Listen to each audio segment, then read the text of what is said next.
live now.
In the chat.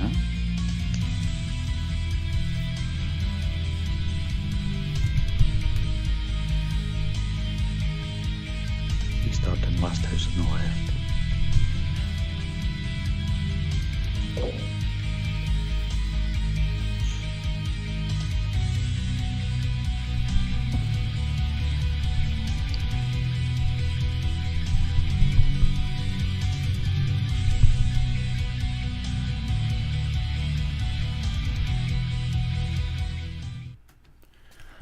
We did it. We made it. How's everybody doing? I need to adjust my my camera, but welcome to HallowStream Kills 3. I'm not even gonna apologize. it's getting old at this point. How are you guys doing? Jimmy, I'll start with you, but before I start with you, let me say something real quick. Of course, we're missing a big part of the show. Our brothers Mike and Jay from WWAM. Last minute they can't do it. They have a family emergency. I'm not going to go in. I'm going to respect their privacy and not go into too much detail about the family emergency. But I'll just say our thoughts and prayers are with them. Family always first. But I feel horrible that they're not here, but I completely understand. You know, like I said, family first. And what I will say is all the super chats for tonight will go towards Jay's family. Okay, and so every super chat will go to Jay's family. But we're still here. You guys are here. You've been patiently waiting. We're gonna talk about Halloween Kills. This whole stream will be about Halloween Kills. So we're excited. I'll start with to my right, Jimmy. Say hello, good sir. Hello. How's it going, everyone? I'm excited. Too much news to keep up with. My God, this last week has been just completely insane. Like these last 2 days. It's crazy. Yeah, just this last hour with the mask. Trick or Treat Studios. Dave McRae, the man himself. How are you doing, good sir, with the Star Wars shirt on? I'm dressed for the occasion, right? It's Star Wars, Daffy Duck, but I got the shape back there, shaping out like he normally does. I'm doing well. Great to be here again, extending our thoughts to Mike and Jay and Mike, of course, because obviously they're brothers from different mothers, but I know what it's like to be very close knit, and just hope they're hanging in and doing well. But the show will go on, and they will be here in spirit, and we will do our best to make them proud.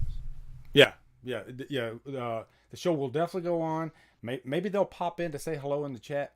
But yeah, they are definitely in our thoughts and prayers. Wolfman, Barry, how are you doing, good sir?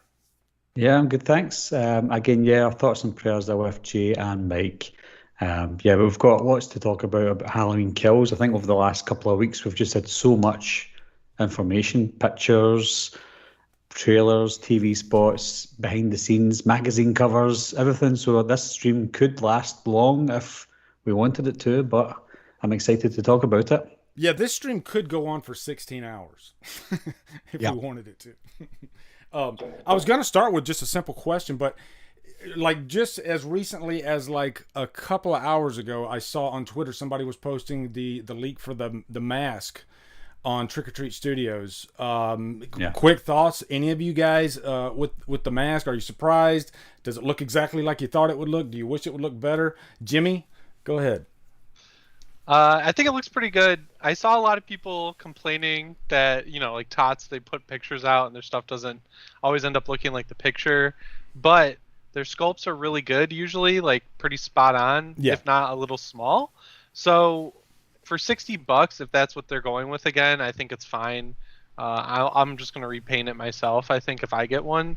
I think it looks like better than the last one because they fixed the hole on the right cheek. It was huge on the one that they released after the movie came out, and it looks like they actually went back and redid that. So I think that's good. It must be nice to be able to retouch it, I guess at a professional level, because I would be scared to even like one time I took one of my, this was before you could get a quality Halloween mask. This was like around in the 90s when I bought one, and it looked like one of those Walmart masks. And I remember I painted like the red under the eyes like Halloween 2. I still have the mask because I'm proud to have it, but I would never show it to anybody. Well, you wear it privately now for different reasons. So. Yes, I do.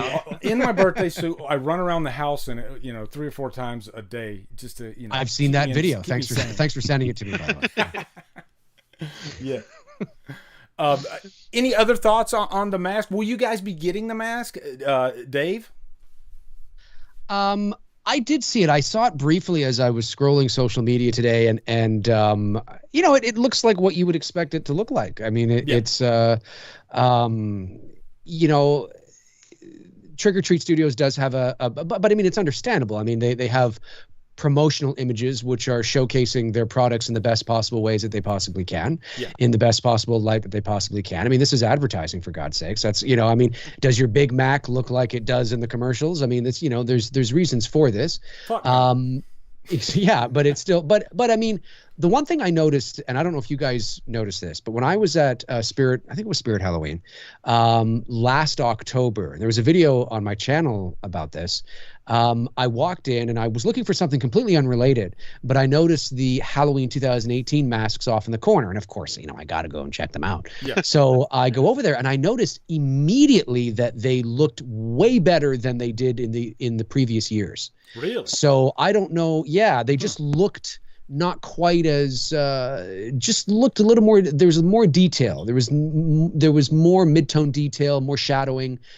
Just looked, it popped a bit more. So I'd imagine that they would probably try to bring that kind of attention to detail out of the gate for the Halloween Kills masks. It's possible that the Kills mask may look pretty much like what you see here in the advertisement. I probably won't pick it up, but I mean, maybe I will. I'm not sure. I was fortunate that I was actually sent a 2018 mask that wasn't a Tots mask. It was actually independently made. Yeah, and it sits on my shelf back there. But it's really good. It's really cool. It looks like.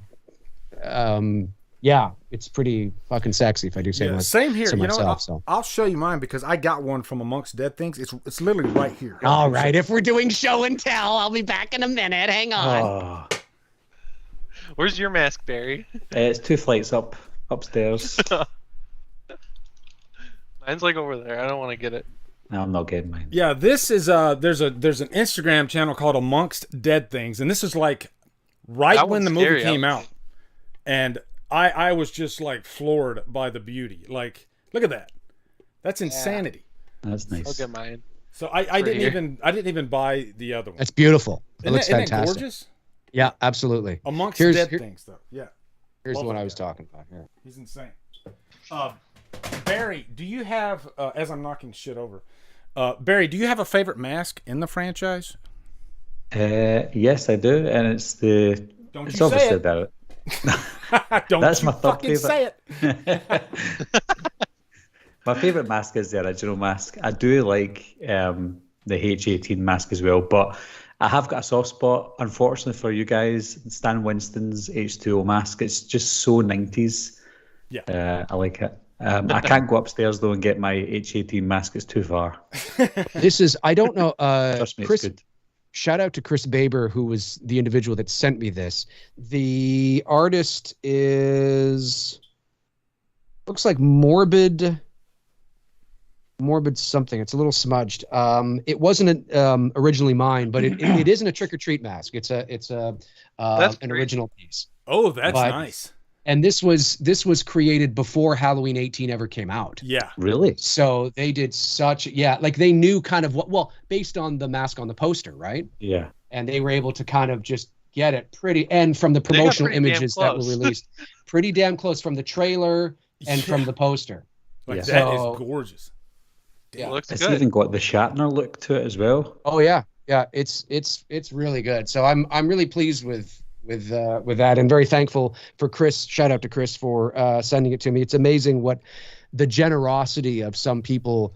They'll send you stuff, and it's just like, really, dude, you want to? Wow, insane. like it's insane. I can't thank people enough for their kindness, for sure. I would say probably a good 70% of everything that's behind me was sent to me from other horror fans. Damn, I gotta make a PO box. Yeah. I buy all my shit. This was sent to me though. Yeah, dude, get you a PO box. I'm begging you. Simon Brandolino on Instagram. He's in the UK. I think he did a really good job. I have another one by Charles Briner that's also pretty good, but that one is like covered in blood and dirt and shit from the fan film. So that one's tucked away. That one got pretty fucked up. I bet. Yeah. Well, I guess let's dive into some Halloween Kills talk. And before I say this, Beth put this in the chat, but we're going to field super chats probably somewhere in the last hour. We might start jumping. So that way we can keep a good flow going. But we will get to your super chats for sure. But really, I wanted to start this off with just all you guys' opinions as far as like what you want out of Halloween Kills, and I put you to challenge because I want you to give me it in 10 words or less. You know, what is the big thing about this movie that you're looking forward to the most? It could be anything. I'll start with you, Barry. Go ahead. 10 words, man. Make them count. 10 words. 10 words, really? That's going to be tough for me. Oh my! that's why I did that for you. Can my Dave 10 do words this? I don't think so. My 10 words would probably be.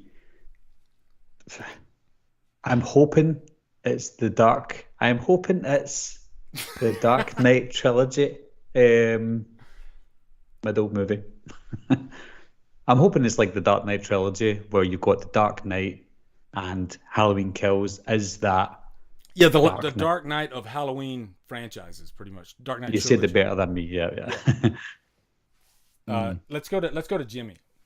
I want a good, simple slasher movie with a lot of kills that doesn't feel detached from 2018. Like, I want it to feel like it's connected and not like an entirely different thing, because they've had so much time to go back and tweak it and stuff. I hope they didn't tweak it too much. Yeah. I want it to just be simple. That's a good answer. That's what I would want. Yeah. Dave? Yeah. I want it to have Michael stalking with mood and atmosphere. That's 11. That's 11. Mood and atmosphere counts as one word. I gotta give you credit. There you go. There you go. No, but I'm. You know what? I mean, it's no secret that I didn't hate the 18 film. I thought it was a good modern day slasher. Just it didn't feel like a Halloween film to me, really. Yeah. And I'm looking for. I mean, I'm not under any unrealistic expectations. This is going to be gory. This is going to be bloody. This is going to be a high body count. This is going to be the antithesis of traditionally what I love about the original film. So I know that going in. So I'm just like, I just want to be entertained. But at the end of the day, if you're going to have that, I'm looking for hopefully some balance. Yeah. Where we can see Michael, we can see his DNA, his MO, his stalking, his lurking, his emerging from the darkness. I still want to see that. And because I think that's important to have that amongst everything else. Yeah. For me, I want mystery, I want emotion, and I want story. Those are the three things that are like key to me. I want those three things to really just knock it out of the park. And I would really love surprise. I'd like some nice surprise in there, like something that like, wow, I did not see that coming whatsoever. And now I'm like super, super, super fucking pumped for Ends. Like, because I'm not gonna lie, like, of course I'm excited for Ends. We're all excited for Ends, but right now, maybe it's just too early, but I'm not like freaking out about Ends. I'm still focused right on kills, and maybe that's the way it should be. Go ahead. No, I'm sorry. Because of the delay, I thought you were done. I was just going to say that I too am excited for Ends, but now I'm even more intrigued because of the latest developments. Because now I'm going, wait a minute, how is that going to work? You know what I mean? That's now I'm like, there's an asterisk there now, or an asterisk I should say there now for me. You know what? I did a whole stream last night about that, but you know what?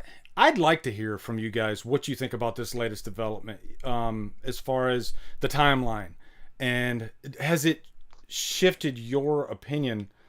I guess not opinion, but your anticipation for this movie because of the change in the timeline. I'll start with you, Barry. Does it affect it for you? It doesn't affect it for me at all. In fact, it makes me even more excited about it because, first of all, we thought that it was all going to be on the same night, and you get the script leaks and stuff about Halloween Kills, and because it was all set on the same night, you're thinking about Halloween Kills. What can they do in the lead up to Halloween Ends that's going to happen on the same night? But now that we know that it's not going to be on the same night, it's a few years later. We can assume that it's going to be October, possibly. It leaves so many questions, and I like that. I like not knowing. I'm sure we will know more when the lead up to the movie comes out, but it's good to know that we just don't know what's going to happen. It could be a negative, but as it stands just now, I think it's interesting. Maybe not great, maybe not bad, but it's definitely interesting. Jimmy? So I just kind of assumed it would be one night, but then when I heard it wasn't, I thought about it, and I'm like, yeah, that kind of makes sense because we're already so deep into the night by the time this movie starts. Like, depending on what happens in this movie, right? Like, it can't take place over a long period of time unless they want to go into the next day, which I don't think they would want to do regardless.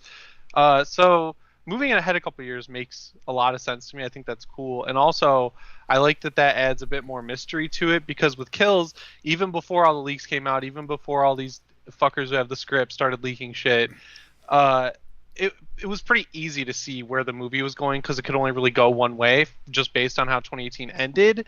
So I feel like now it's like, oh, well, where could this go? They have a lot more room to play around with. Like, it might be a reset though, where Laurie is going to be the only one who's like, oh, Michael Myers is coming back. I'm telling you guys, like, it might be like just putting us right back at the beginning of 2018, but hopefully more people will listen to her this time. I don't know. There's a lot of cool story directions they could go with it, and that's like really interesting. I thought it was going to be hard to cover that movie for another year, but if they're doing that much different stuff, that's awesome.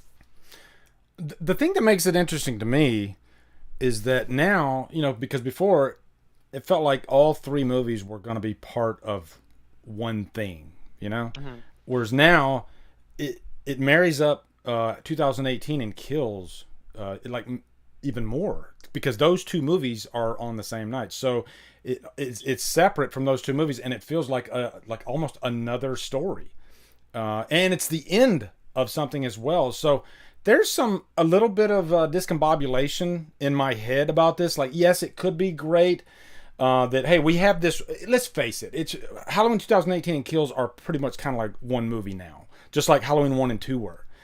Now this is like what Halloween 4 did. We're picking up, a few years later, and we got a completely new story. We could have brand new characters. Who knows? So yeah, I'm good and bad with it, but I think I'm a little bit more excited the more I think about it. Dave? Yeah, it's really interesting. I mean, the original intent, the original idea was these three films were going to take place actually all in one night, and then of course because of the pandemic and everything, they were able to sort of slow things down, revisit it. Obviously, some sort of idea has happened to change that.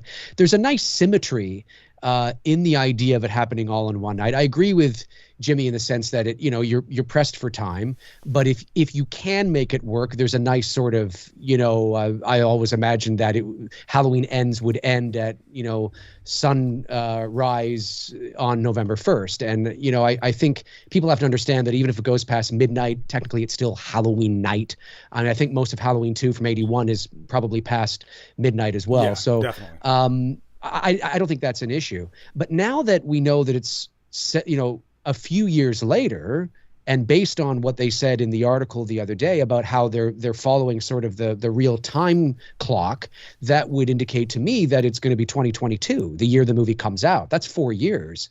My question is, what is the sequence of events that stops everything after Halloween Kills? Because there's certain information I know Jimmy knows too. There's certain information we already know that is kind of like, that feels sort of so to start Halloween Ends knowing kind of where it goes without a buffer, or maybe Halloween Ends begins on Halloween 18 night, and there's a bit of a kind of a recap and a buffer, and then we fast forward 4 years later perhaps. But listen to what Malik Akkad said. He said that Ends is going to be contained. Yep. And much smaller crew. That tells me contained, tells me maybe one or two locations. It's not a big, main locations. I mean, yeah. This could really be and it makes sense if Halloween Kills is so off the wall bananas and just, crazy, to keep that momentum up into Halloween Ends on the same night might be tricky. You might notice the fall. Whereas if you fast forward a few years, there's the buffer, there's the expectation. It feels more organic that we do kind of take a breath. But what is the film going to be? It wouldn't surprise me if it was more of a character study. Not that there isn't a slasher element to it, but is Michael captured? Is he captured again, only to escape again? Does he walk off into the ether again? I mean, what is the sequence of events that causes us to fast forward 4 years? And what's going on? And is it going to be more about Laurie and Michael and Laurie? Yeah. Maybe he is caught again and he's on the verge of it. Maybe it takes place at Smith's Grove. Maybe the entire film takes place there, and he's on the verge of escaping again, but he doesn't, and all hell breaks loose there. Maybe he's killing some inmates, he's killing some guards, and it's contained there. Maybe, I don't know. I'm curious, but it wouldn't surprise me if it's smaller in scale, which it is apparently. Smaller crew, less locations, smaller story, more contained, more character. That wouldn't surprise me. Might piss some people off, but it wouldn't surprise me with what they're saying.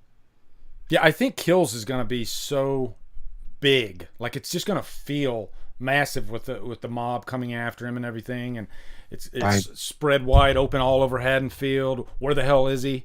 So to repeat that, I don't think would make sense. But I did have a question for you guys. Like, with this news coming out about the timeline, did any of you guys think that they might have went back and did some reshoots for the ending of Halloween Kills? I'll let anybody answer. Yeah, I think so. I think maybe they've possibly done some reshoots. They did do am I right in saying they've done a test screening for Halloween Kills? Yeah, they did a test a while ago. They've done a couple. over a year ago. That was a while ago, yeah. So even if they didn't do reshoots now, possibly they've done reshoots after the test screening anyway, depending on obviously the COVID situations. But I wouldn't be surprised if they did some reshoots, mainly the ending of Halloween Kills. Yeah, I know. Sorry, you can go ahead, Dave. Oh, sorry. I was just going to say it's possible. I think those test screenings were in January, February of 2020, just before the pandemic hit. So when everything shut down, I don't know if they would have been able to, but it depends on how they wanted to end it, right? What they would have needed to reshoot to make to have that bridge that makes sense. So it doesn't feel strange or weird, or it's possible that they might have, where it was going to end, they might have backed it up a minute or two and ended it there instead. So that might be more likely if they did go back and tweak. According to the article, though, there was no tweaking's been done since last summer. David Gordon Green hasn't tweaked anything. He spent sort of most of the pandemic writing The Exorcist. So, but I think because of COVID, it's more probable that if they did tweak the ending to now sort of align with it fast forwarding, that would be dialing it back a bit, maybe ending it a bit earlier. Or if not, like I said, maybe there's going to be a buffer at the beginning of Halloween Ends, and it is going to pick up on the same night. So we have that bridge and then we fast forward. Yeah. Or maybe we'll get that. Maybe we'll get a little teaser at the end of the movie for Halloween Ends, and they say something like Halloween Ends coming whatever year, and then they give us just a little a stinger reel. Go ahead, Jimmy. Let me hear your thoughts. They got to be shooting Ends like if they don't do it. If they do it this year, they'll start shooting by the end of next month, and if they don't do it this year, it'll be in like January, February. Yeah. So I'm hearing January. Yeah, that's what I heard too. Yeah, which makes sense, right? Because that's like. Just makes sense to me. But also, I think they could, if they did reshoots, we wouldn't have known about it because all of the stuff in North Carolina is done, but they shot a lot of the movie on a stage. So they did. I like that we don't know if they did any reshoots. It's like that's a good they have point. A defense, like unless I've seen videos from that soundstage. Like obviously, there's still people on the inside leaking stuff, which sucks, but. I feel like it's more locked down than what we had before, which is better. That's what I want. I want it to be more locked down because it's just crazy at this point, the stuff that's coming out. So the fact that I don't know if there was any reshoots makes me happy. I think it could go one way or the other. Yeah, the less you know, the better, right? I was just going to say, to Jimmy's point, that's a good point. I mean, we know that the Myers house was built on a soundstage. So, I mean, if they needed to just take a, small second unit in and just shoot something, just a little something that is that buffer that, and slip that in there, there was more than plenty time to do that. That's not necessarily what they did. And that's what they got to get right, too. So I hope because I hope they did if they needed to. I mean, knowing what I know, and Jimmy, I think you know similar shit in terms of how it ends, it would feel weird to fast forward 4 years right out of the gate. It feels kind of like you need something there, but I don't know. We'll see. Fuck. Well, plus I'm Myers sure they've got is going to be what, like 67, 66, something like that? 65. Yeah, you can get Social Security. They're playing fast and loose with the age thing. I think they're like. Oh yeah, at this point, it's well. I mean, I've even said like when he walks in the bathroom in Halloween 2018, all concerns about his age went right out the window. Right. Like there's an overthinking it point, and I feel like a lot of people cross it. There's a lot of overthinking it going on with Halloween. And older people, like they can. Like, we had the same kind of thing happen with our film. It's Me, Billy, where it's like, Billy's got to be like in the late 70s, whatever. Did you see him jump up on that bed? Did you see him fucking leap up onto that bed and shit? The guy, I'm telling you, man, these old guys still got it. It's a movie. Exactly. There you go. Exactly. I guess I could have just said reality. That. Thank you. Thank you, Jimmy. That's right. Liam Neeson's 5 years older than Michael Myers as well. Oh my, good point. Hey, Sylvester Stallone. Okay, there you go. That's the 2 words. Sylvester Stallone. Yeah. Dave, I was watching your stream because I watch your stream a lot, and I was watching your stream the other day, and some guy said something about, you had to market your movie, and you're like, you're goddamn right, I'm going to market my movie. I fucking made it. It was funny. It was I had a promo for it before my intro on my show, and then somebody's like, cheap plug, and I'm like, what do you mean cheap plug? I'm not. If I don't market it, nobody else is going to. And it's in context. It's not like, like now, like when I mentioned It's Me, Billy, I'm mentioning it in context to draw a point. Yeah, it's relevant. It's not like I'm sitting I'll here. give you that. Like, that's fair reference. Exactly. I'm not an idiot. I'm not going to sit here going, yeah, that's great. So you guys want to talk about It's Me, Billy, for a little bit, or what do you guys want to do? Like, you fucking idiot. You make a movie of your own, and what? You're not going to promote it? No, but it comes down to lack of nuance, right? There's just so little nuance in fandom today. Like, everything's, all this outrage, and everybody wants to be outraged. And the second you say something, it's like, fuck off, I'm plugging my movie on my channel. Oh, it's like the chat right now, the chat. I see the mods are, thank you so much, mods, because they're constantly having to delete this, whatever it is, political bullshit, just people trying to get attention. And it's like, is that the way you want to live your life, just through, vicariously through somebody else's success? It's so stupid. It's so stupid. The mods are unsung heroes. Oh Shout out to the mods. My mods are so goddamn amazing. Like, I thank the Lord for them every day. The good Lord. Okay. The good Lord. I'm sorrow. I don't know what that was, but shameless promotion there, Wolfman. Come on. Oh, what the fuck? Come on, Wolf. Come on. I don't have a logo. I don't have any. Look, Jimmy Champane is literally recording where he shoots his videos. Like, are you kidding me right now?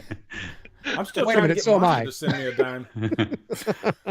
Damn, Leaf, you figure that one out. I mean, yeah, no shit, man. I swear, I promote Monster more than anybody on this fucking planet. But what can you do? So funny. Okay, let's dive back. Let's go back a little bit, okay? Because all right, Halloween 2018. It's a movie. It's not perfect. There's some things that are fucking awesome about that movie, okay? Like, really, really awesome. But I want to hear from you guys. If you could fix one thing about Halloween 2018 that might make, Kills better, or maybe there's something in 2018 you're like, please, please, please don't do that shit again in Kills, what would it be? And I'll start with you, Barry. Yeah. Maybe you guys agree, I don't know, but I didn't mind the Sartain character. I just didn't like how they forced the twist. And even, I wouldn't even mind the twist, but how they gave us that twist and how they portrayed him on screen with that twist that seemed too forced and out of place, because everything was fine up until that point. And then when they showed that, I was just like, even the first time I saw it, sometimes when you watch a movie for the first time in the cinema, you come out and you think that's great. But as soon as I saw that happen, I thought, oh no. Luckily, within the next 2-3 minutes, they fixed it. But they didn't have to have that in the first place. I know that they maybe want to get Laurie, and again, this is a talking point as well. He's trying to lure Michael towards where Laurie lives, because obviously he doesn't own a phone, so he doesn't know where Laurie lives. And she's not his sister. Yeah, that's just trying to get him to that point, if that's what he was trying to do, or if that's what David Gordon Green wanted us to see. Because maybe some people would be like, well, how does Michael know where Laurie lives? And David Gordon Green's like, well, I'll show you how. This is the reason that Sartain's with us. It felt too forced, and even though it did feel forced, it was just ridiculous to me. So moving on to Halloween Kills, if they want us to see Michael get from A to B, then just don't do the Sartain thing again. I think it was just too ridiculous. It was a massive speed bump, is what it was. Yeah. Because I agree with you about, like, I am still a fan of the Sartain character. He was the closest thing to a Loomis that we got, even though he's kind of an anti-Loomis. But he even sounds like the guy. There was a little bit of mystery to Sartain, and I was like, when I first saw the character, I was like, ooh, this is a guy that maybe going forward they could explore a little bit. And he has a twisted relationship with Myers, sort of like Loomis does, even though he's kind of the opposite of what, his motivations are different than what Loomis's is. So I found that so interesting. And so then when you had that massive speed bump in the third act, what the fuck? And you kill the guy? So yeah, that was my thoughts on it. That's the bit. So I agree with Barry. That's the one thing that I don't want. I don't want like speed bumps like that in Kills. What about you guys, Dave? Agree with the Sartain thing. I have a like-hate relationship with the character. I actually like the character as well, but I was very disappointed with how they utilized that twist, and it was completely unnecessary, because you could have had maybe him with the mask and being killed and all that kind of stuff is unnecessary, because how Michael got to Laurie's house. I mean, you could have had something where he just chases Allison through the woods. Yeah. And Allison runs through the woods and she ends up at her grandmother's house. Maybe that's where she's going because she knows that she doesn't live maybe too far away from there. And Michael's stalking her through the woods, and that's how she gets there. And then Sartain maybe shows up later, and whether he dies there or not, or is carried over, whatever. But yeah, no, I agree. It was an awkward, weird kind of thing, and everybody feels that way. For me, what I want to see is sort of what I talked about in my not so 10-word thing, was I want to see some. We know the kind of movie this is going to be. We know what this is going to be. And I don't want it to be at the detriment and the sacrifice of Michael's MO. And I desperately want to see him stalking and lurking. I mean, some of the best Michael Myers stuff in 18 was the moment when he's standing there watching Oscar, and the motion sensor bit, and how he's talking to Oscar, or he's talking to Oscar. Oscar's talking to him. Hello there. And then he looks away and looks back and he's gone. More of that. I thought the closet scene was a missed opportunity. Instead of Vicky opening the door and him already being there, I think instead of Julian saying, "Can you turn off the light?" I think it should have been, "Can you turn," or maybe it's, "Can you close the closet door," or whatever. But maybe he should have said, "Can you turn off the light?" or turn on the light. And she goes over, she opens it, turns on the light, and there he is. Or maybe the light doesn't work and he emerges from the darkness behind her. Just things like that. More of what Michael does. He's a predator, right? He's a force of nature. He's like he stalks, he looks, he tilts his head, and that might be very far and few between in a 110-minute movie or a 90-minute film that is going to be as high octane as Halloween Kills. Yeah. But that's what I'm looking for, is because I'm prepared. I'm not going to get what, I'm the Halloween purist here. I'm not going to get that. I'm okay with that. But I want to see some balance. Give me a good chase scene. Give me a good stalking chase scene. There was one that started in 18 but ended too prematurely, in my opinion. So give me some of that, and then I'll walk out going, okay, you know what I mean? And then I can nestle into my seat and enjoy the mayhem, as long as there's that DNA that's still there. Yeah. I just had a thought while you were talking about Vicky, and I think it just dawned on me. Like, there's for some reason for me with Allison, I like Allison, but there is this disconnect. There's something there that I'm looking for that's not there, that's missing. And I think you just made me figure out what it is. Vicky has this sweet relationship with Julian, the kid. There's this nice moment that the two have together, and she says, you're my favorite, kid to babysit. And he says, right. I like you too. Just that little moment there was so nice. And it was almost like if you switched it and made Allison the babysitter and kind of paralleling the first movie. Right. I don't know.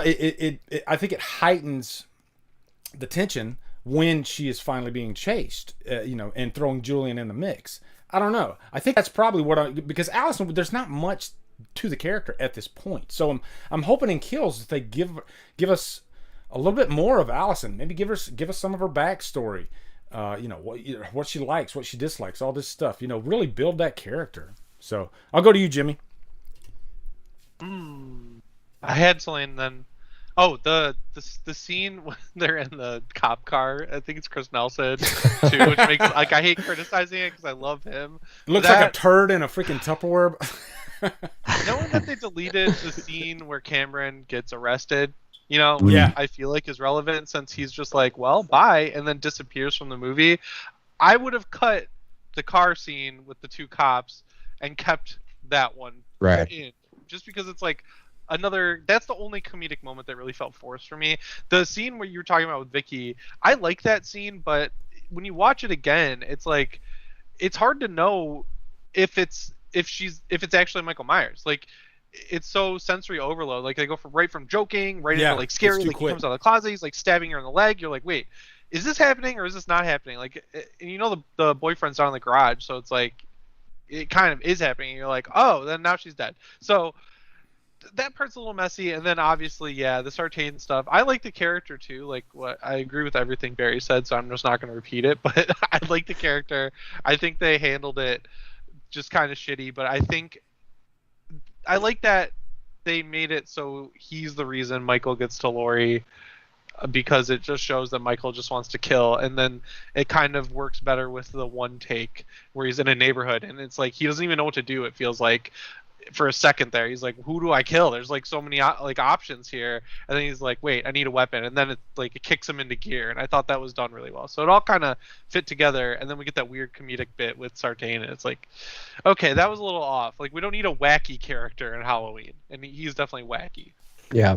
I just wanted to add to Jimmy's point about the closet scene. You know, something that I think for me, because you said something that kind of resonated with me, and it's true, is there's not a lot, not that you're thinking this when you're writing a story. I mean, you're writing a story and you're trying to make it the best as you possibly can, but something as pivotal as that closet scene, and as, you know, there's not a lot of, and again, I hate critics. Look, making movies is fucking hard. Yeah.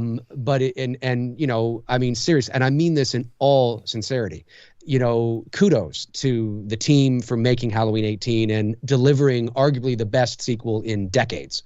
So I mean it, and I mean that, and that's coming from me. That I didn't hate the film at all. There's just some things I wanted to see that I didn't see. But there's that closet scene. Just there was so many other things that could have been done that would have better rewatch value. Yeah. You know, I mean, you know, when you watch like the first movie or even Halloween 2, like that moment when Janet is backing up after seeing, you know, the needle in Dr. Mixter's eye, and you see Dick Warlock's face kind of just, that's the most Halloween 1 moment in part 2. Just kind of, there was none of that. You know, and like even when Laurie was up in her bedroom with all the mannequins, he just comes out of nowhere. And I get it was, you know, 18, it's modern, you got to appeal to, you know, a certain people, a certain age group. But just those, that kind of like the journey of watching it over and over because you revel, you know, you live vicariously through these, you know, the mystique of it all and the mystery of it all and you know, the wonder of it all. It wasn't the there. Carpenter of it all. I guess you could add that. It yeah. doesn't, like, Halloween 2018, as much as I like the movie, it doesn't feel like a movie that's directed by Carpenter, you know? And most of the movies aren't directed by Carpenter, but they're still, like, right. Rick Rosenthal did the second movie, but it felt like a Carpenter movie. It still had, it was violent, but it still had that mystery factor, you know, like you say, that atmosphere. And when you're talking about the nurse with the needle, that's a perfect example. It's a brilliant shot. It's a brilliant moment. Yeah. It's see if fantastic. you go back to see if you go back to the Vicky scene with the closet. I'll make 2 points in this, where what I would have liked to have seen is, instead of just Michael coming out and that's it, if you wanted to prolong it and give it a bit of atmosphere, you've got, I think Julian has a few little lights in his room. So see if you just had those little lights on, and see he's got a spinning light. See if you just have the closet door creaking opened, having that spinning light passing Michael's eye. Yeah. Just like that, and then coming out. But that's great too. Something I want to ask is, even though the scene was short and sweet, would you have liked it better if you didn't see it in the trailer? Oh yeah. For me, you mean the actual scene itself? Anyone? How it played out? Like, just Michael. Like, let's say we accept it the way it was. It lasted 10 seconds, but because we saw it in the trailer, we were expecting it. But if you didn't see it in the trailer, would you like it more, even though it wasn't a great scene?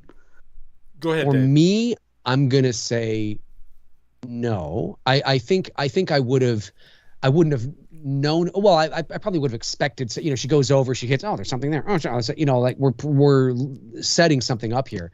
I don't think I would have. You know, to be fair, I don't think I would have.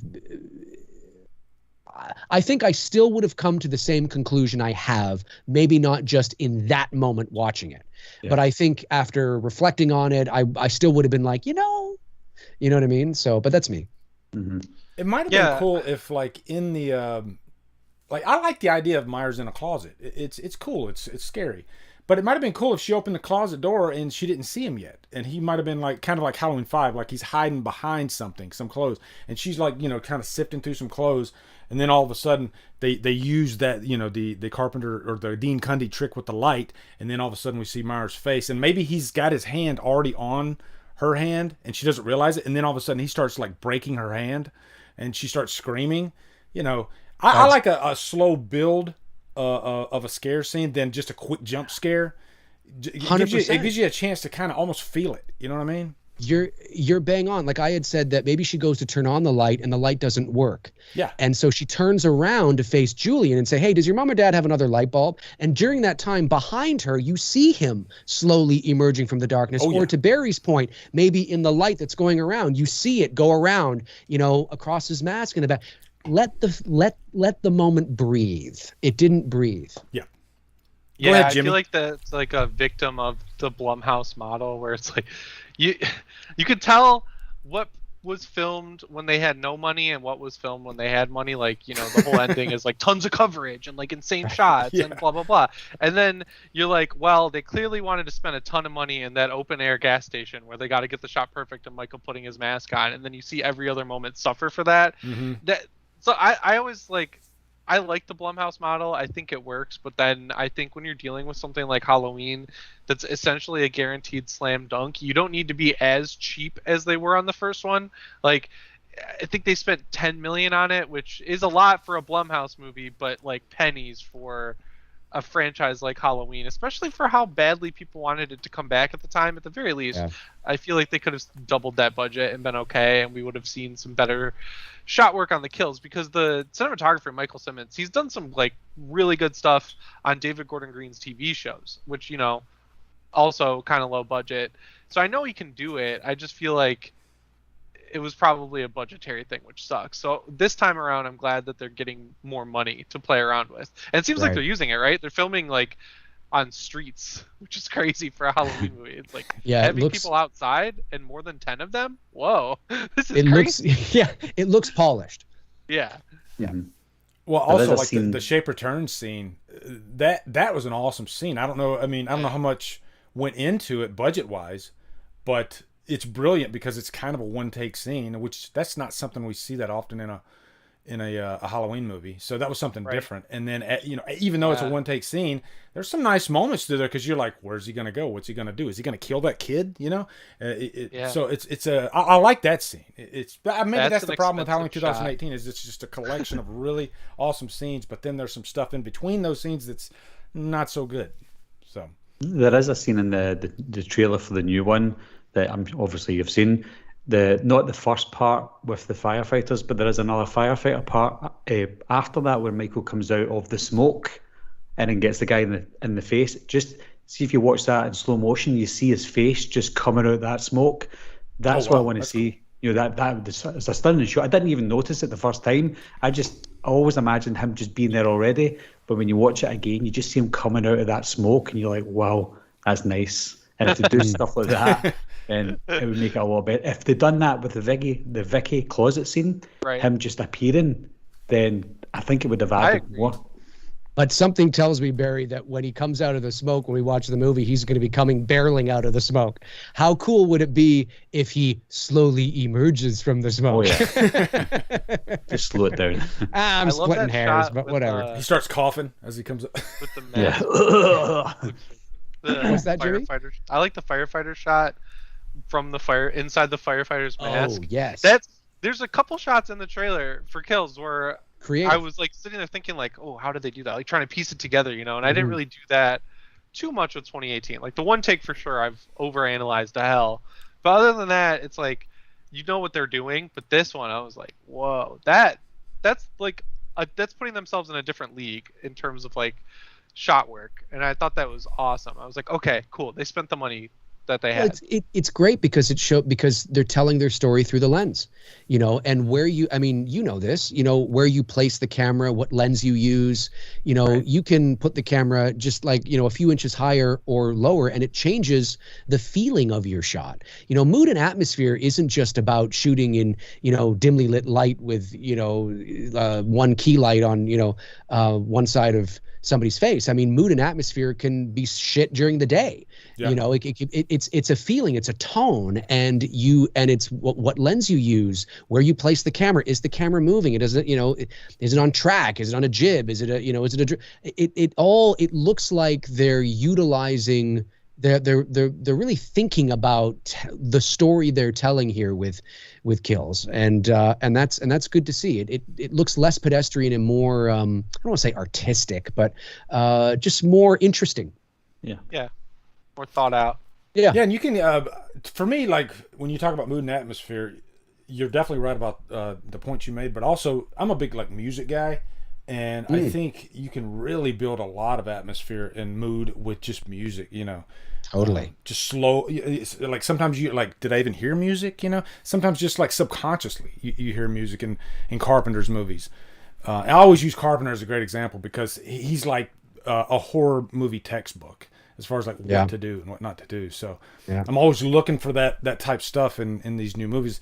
That's the one thing that does scare me about Kills, is that it goes for the jugular, but it sacrifices a few things in the process. I'm hoping I'm wrong, but yeah, that's one thing. And another thing, and I guess this is a good transition to our next topic, is the characters, specifically like Laurie Strode. And I've gotten some flack because there's some Laurie Strode fans out there that they want her to live and walk into the sunset, and you guys might be that way too. But for me, it's always been like, I'm kind of ready for this character to exit, and maybe but she's important, but maybe set up something from her exit. Like her exit causes something else to happen that maybe ups the stakes. I don't know how do you guys feel about Laurie Strode? I'll go with you, Jimmy. I really like her. I mean, obviously, like main character of most of the franchise, like you kind of gotta like her. But I agree with you. I think after Ends, like one way or the other, Jamie Lee Curtis better just be fucking done. Like even I, as a big Laurie fan, and I'm just like, okay, how many times do you get to come back, right? Because then the more they bring her back, the more it opens the door for them to be like, oh, let's bring back like other people. Like we'll do a whole trilogy with Jamie now. And I'm like, I don't want it. I want like once we get Laurie out of the picture, like let's just either start over or have Michael just keep coming back to Haddonfield as like a supernatural killer that the town has to deal with in Laurie's absence, right? Like there's a million ways you can go without bringing back old characters, and it feels like with Kills they're getting it out of their system with bringing back as many characters as possible. It's like who's left at that point, which is good. I think that's fine. They get it out of the way, and then what Dave was saying earlier, where they're like the Ends is going to be more contained. I'm like, great. That's what I want. I'm fine with you blowing it out for the middle, but then bring it back in for the ending. Like it doesn't need to be. You don't need to upstage yourself with an even bigger movie, because at what point are you missing the forest for the trees really with something like that? So yeah, Laurie, after Halloween Ends, goodbye. We are done with you, from my perspective. I almost think like, what if Laurie like kind of takes a back seat throughout most of Kills? You know, that's what it feels like. That's what it, from the trailers, it does feel. You know, she's there to. She's kind of a Loomis type character. She's the harbinger of doom in Kills, stating that he transcends. You know, he's different now, almost like he's not human. You know, so maybe she is trying to fulfill that Loomis role. But I mean, when it's all said and done, and we look back on Kills, we're like, what was she really doing in the movie? You know. I don't know. I'll go over to you, Barry. Universal loves spoiling the ending in trailers. Yeah, so it's true. Me? Yeah. Go ahead. Yeah. See, I like Laurie in H18, but I did get asked the question though that if I could start Halloween 2018, would I include Laurie Strode in it? And before I seen Halloween 2018, I would say yes. You know, like I would start it with a fresh, not having Laurie Strode there. But having seen the 2018 movie, seeing where they're going with Halloween Kills, I like her in the movie. And this may be controversial. I know you guys will disagree here, but I prefer the Laurie Strode from H2O. I think that's a more... I agree. Yeah, she's a more realistic Laurie Strode. Obviously, I'm not Laurie Strode, but how I would see her dealing with what happened in 1978, that's the way I would have seen a Laurie Strode. I know there's a 20-year gap again with H40, but going back to it, I think, yes, I do like her, but I agree with Jimmy. I think as much as I like her, as much as Jimmy likes her or anyone else, I think her time is done now. Whether she dies or lives, I think it should be the end for Laurie. Not in Halloween Kills, but at some point in Halloween Ends, I think her time has to come. Well, I think if she's the main focus, it kind of limits the series story-wise, because we tend to constantly focus on what's the fallout of Laurie Strode? How is she dealing with, and that's pretty much what you get with every movie that Laurie Strode. We got to follow Laurie Strode's, I guess, path to redemption. And when you start dealing with other characters, and you have other characters like Allison and even Karen, then you can move the story in a different direction. But when you're constantly focused right there on Laurie Strode the whole time, it does become a little bit predictable. And you could even say that the last act of Halloween 2018, a little bit predictable, a little bit. Yeah. So, Dave, I'll go to you. I like Laurie Strode just as much as anybody does. Jamie Lee, that's her, that's her Rocky, that's her Rambo, that's her Terminator. You know what I mean? I mean, that's her Indiana Jones, her Han Solo. I mean, that's the role that she will be most identified with when she's gone. And she's played it very well. She's played it for years. I too want her to hang it up, but I of course am somebody that wants the story to be hung up. And I don't think it should be hung up without her. I think it began with her and Michael. I think it should end with her and Michael. There's a poetry there. There's a symmetry. And when you go back to the original film from '78, back into the classroom, of course, they're talking about fate and all that kind of stuff. And of course, they're talking about it within the confines of that one movie. I mean, she has an arc even in that film. But you can utilize that, because that one movie is still canon, as part of sort of the bigger picture of it being all about fate and all that kind of stuff. And I think that how they die is open to many different ways, but I think the evil and Laurie should die together. Now, we can debate back and forth how that is or what it could be or all that kind of stuff, but I think Halloween needs to end as we know it. Yeah. Because one of my concerns is, regardless of who you follow next, one of my concerns is, and I've said it before on my channel many times, even probably on these shows with you guys, is if they keep going, and listen, there's, maybe every movie will be good, but if they keep going, I believe it's inevitable that we will find ourselves right back where we started when we were negating 10 movies to begin with. Yeah. Eventually, you're going to run out of ideas. The stories are going to get sensational. They're going to have to make stuff up to justify why this 75-year-old man now is still going. And not that 75 I mean, hey, 2 words, Sylvester Stallone. Yep. But I think it's important that we remember that there's nothing wrong with stories ending. It's not that they end, it's how they end. And I don't think it should end. Me personally, I don't want it to see it end where he just walks off into the ether or his eyes open or he jumps. Don't end it like that. End it on more of a philosophical note, a bigger picture, that has a bigger, deeper symbolic meaning. But the trick is not making any more. But then maybe you can go on and make a sequel to Halloween 3 or, reboot Halloween 3 or, whatever it is. And maybe you tell the story of Michael Myers again down the road. But the story connected to 78 for the health and for the fans, it has to end, because eventually it may not be kills, it probably won't be, it may not be ends, it may not even be whatever they do after ends if they do another one, but eventually there's going to be that movie where we're all going to go, oh no, it's happened.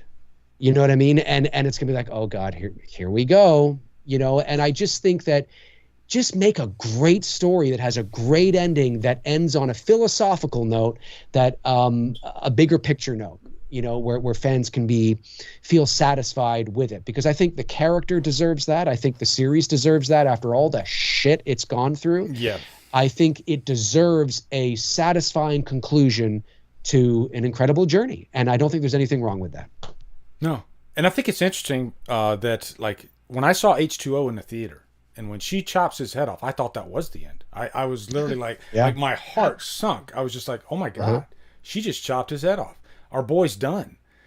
Bye-bye Halloween. I thought the ambulance guy. Sad, sitting there being like... Yeah, I sat in my chair for like 5 minutes after, just kind of like, sad. What the hell just happened?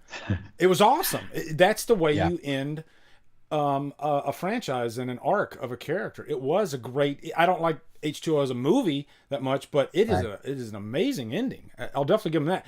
And to me, it's interesting that when I started YouTube 6 years ago, Halloween was pretty much dead. Like Rob Zombie's Halloween 2 had come out 3 years before I started YouTube. And I remember one of my first videos I made was an update for Halloween Returns, the movie Marcus Dunstan was doing.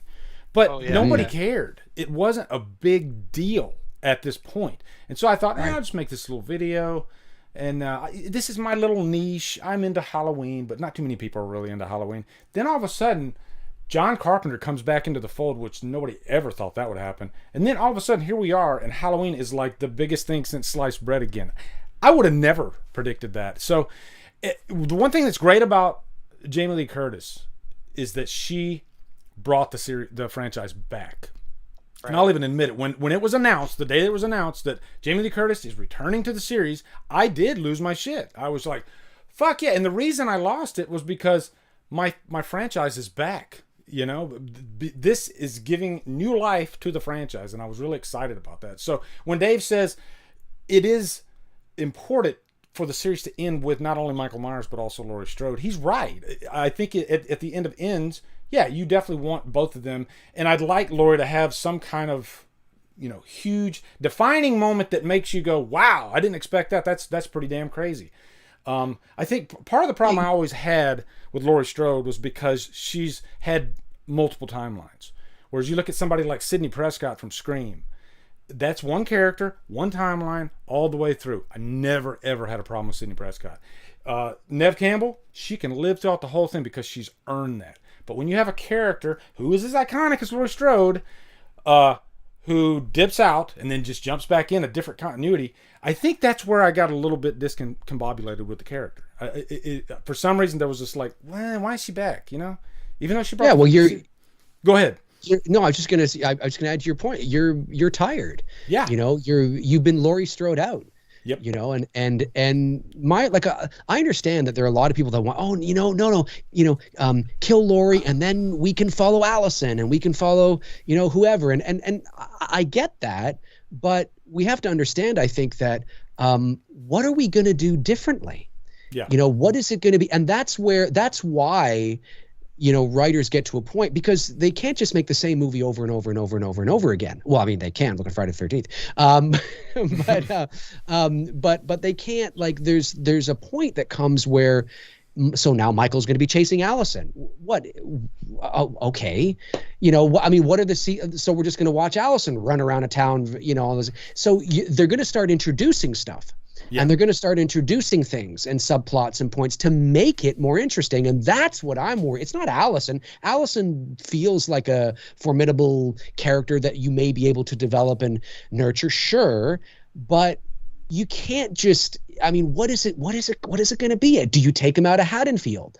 Does Allison, because of the death of her mom or her grandma, I'm not saying that her mom dies. I'm just saying that maybe people die and, whatever the case is, that she, she moves away or something, or maybe her and her mom move away out of the town, or maybe they all survive and they all move out of the town and then Michael finds them all. Are you just going to be recycling Haddonfield again? Yeah. It's like, what? Do that. Yeah. What do you do that's different that keeps it fresh without going, uh-oh, you know what I mean? Like, here we go. Yeah. And I think Erica Bro in the chat actually makes a good point. She brings up Cobra Kai, because it's genius how they took a property like Karate Kid. It's like, if they brought back Karate Kid and recycled the same old formula that they did before, it wouldn't work. But to look at it from a different angle, that's kind of genius. And if they were able, maybe that's why so much is riding on Kills, because maybe there is that defining Allison moment in Kills that makes us stand up and say, holy shit, Allison is fucking awesome. I'm locked in on this character now. I want to see where we go, because they just had a moment with her and Myers that was epic as fuck, That's what I want to happen anyway. So that way, when we get to Ends, sure, it's not necessarily about Laurie Strode as much. It could be, but it'd be nice to have that backup, that, wow, I'm dying to see what they do with this character now. Not only Laurie Strode, because we've seen so much with Laurie Strode. So I do like Allison, but I want them to really just knock our socks off, hit us over the head with a shovel, Psycho 2 style. The character of Allison isn't overly likable at the moment. She needs something that that we can relate to and draw us in even further. And hopefully that happens in Kills. Yeah. Yeah. Let's I talk agree. about. Oh, I'm sorry. Go ahead. Go ahead, Jimmy. No, I was just saying I agree. That was very smart. I like, yeah, you're spot on, I think. Okay. Let's talk about Michael Myers. Okay. Bum, bum, bum, bum, bum, And bum, bum. I made a talking point here. James Jude Courtney has made such an impression, and I think he is a big reason why we're so into this new version of Halloween. And if you need proof, when it was announced that Nick Castle was coming back as Myers, everybody lost their minds. Wow! Oh my God, Nick Castle's coming back! When they saw that movie, God bless Nick Castle. Nobody was saying. Everybody was saying James Jude fucking Courtney. That dude. So my question to you guys, and I'll start with you, Barry. How do you feel about James Jude Courtney? Is he top 3? Is he the best Myers ever? And I want to hear the chat too. James Jude Courtney, where would you put him? Go ahead, Barry. Yeah, he's definitely top 3. Again, I don't know if it's a nostalgic love for H2O. I'm not saying, what's his name? Chris Durand. I'm not saying that. You just proved my point. Yeah. What the hell was his name? My favorite is, what the fuck was his name? That's exactly what it is. Randy. But leading up to H18, at that point for me, Chris Durand was the closest build and walk that I saw to Nick Castle at the time, because you obviously had Dick Warlock, who walked like a robot, and then after that, it just didn't look right. The guys were too bulky or too tall or whatever. And then we got Chris Durand, and looking at him the way he walks, and he'd never seen a Halloween movie before, and just the way he walked and his height, he's a little bit taller than Nick Castle, but he just felt like the closest to Nick Castle. And then after that, we got Brad Laurie, and then we got Tyler Mane. Seeing James Jude Courtney, who again is a little bit taller than Chris Durand, seeing his walk, he must have, he's not a full-blown actor. I think he's more of a stunt guy, but he looks like he studied Nick Castle's walk. He looks like he studied his movements, and he got it spot on. So James Jude Courtney is definitely top 2, top 3 for me. And like you said, Lee, we're all like, yes, Nick Castle's coming back. But after the movie ended, we're talking about James Jude Courtney more than Nick Castle. Not because we don't like Nick Castle. We love Nick Castle. It's the fact that he's passed it on to somebody like James Jude Courtney, who we didn't know. I didn't know who he was. And we're all talking about him. He's a lovely guy. He just looks like he's so interested in the character. He looks like he loves the franchise. And he loves, obviously, Nick Castle's portrayal of the Shape. So I think he's put a lot of effort, a lot of love into the character, and that shows, because he is now the closest thing you're ever going to get to the original Michael Myers. Definitely. Jimmy, let me hear your thoughts. Yeah, I think he's like probably my favorite James Jude Courtney. I love. I mean, it's hard to impossible to attribute anything specifically to Nick Castle in the first movie, because you never know who's who and what shots. So that's like always frustrating to me. And I get that he's the OG, right? And that's why everyone really likes him. But people really want to give him so much credit for Halloween 2018, but he's in one shot. So I think James Jude Courtney did an excellent job bringing like something new to the character, but also being respectful to how all the people who played him in the first movie played him. Like, everything's there in 2018 that needs to be there, and there's nothing that really stood out to me as like, well, why is he doing that? You know, like, there's a few moments in every other movie where I'm like, oh, well, that's a little weird, or, you know, he looks like he's wearing shoulder pads, or just weird stuff like that. But they got the costume down right, they got the masks down right, they got all of the mannerisms and movements, I felt like, down perfectly, especially since he's older. Like, everything's even, like, when he gets out, he's so quick and like moving through the town, like swimming in and out of people. And then after he gets that first, you know, one take out of his system, he goes way back more into like more methodical. He's like creeping around the town, and I always thought that was really cool. I still think it's cool every time I watch it. So I think it would be like at this point, he's doing a good job, because if he wasn't playing Michael and like kills or ends or something like that, there'd be like outrage. People, he's seen more as a name like Kane Hodder or someone like that. It is to Jason. I think he is that to Michael now after one movie, which is crazy. Yeah, if I can go back to the point of James Jude Courtney, not only is he doing justice for Nick Castle, he's also making the role his own as well. See the shot that you see in Halloween Kills trailer? He's obviously older. He's obviously portraying an older person. The way he moves to set himself up for the stab in the back for the old man, it's just he kind of jerks a little bit to get his arm up. It's just he's moving like he would be a Nick Castle of 2018, but he's also making that role his own. So when he moves around later on, it's the same guy, whether it's Nick Castle or not. It's the same guy that we're looking at, and you kind of root for him because he is so good as the Shape. Sorry, Dave. No, not at all. I mean, Jesus, God, I never shut up, so it's all right for you guys to take over. Trust me. Me. I will go ahead and say that I didn't hear any of you guys mention Dick Warlock, but I see a lot of Dick Warlock in James Jude Courtney. I mean, Barry's right. He definitely has his, he has his own vibe to the character, and that's important. Like when you see him lifting up that fireman with that Hallinger, that's James Jude Courtney and nothing else. So he has these moments that he definitely, and maybe it's the age thing too, because he's supposed to be like in his 60s.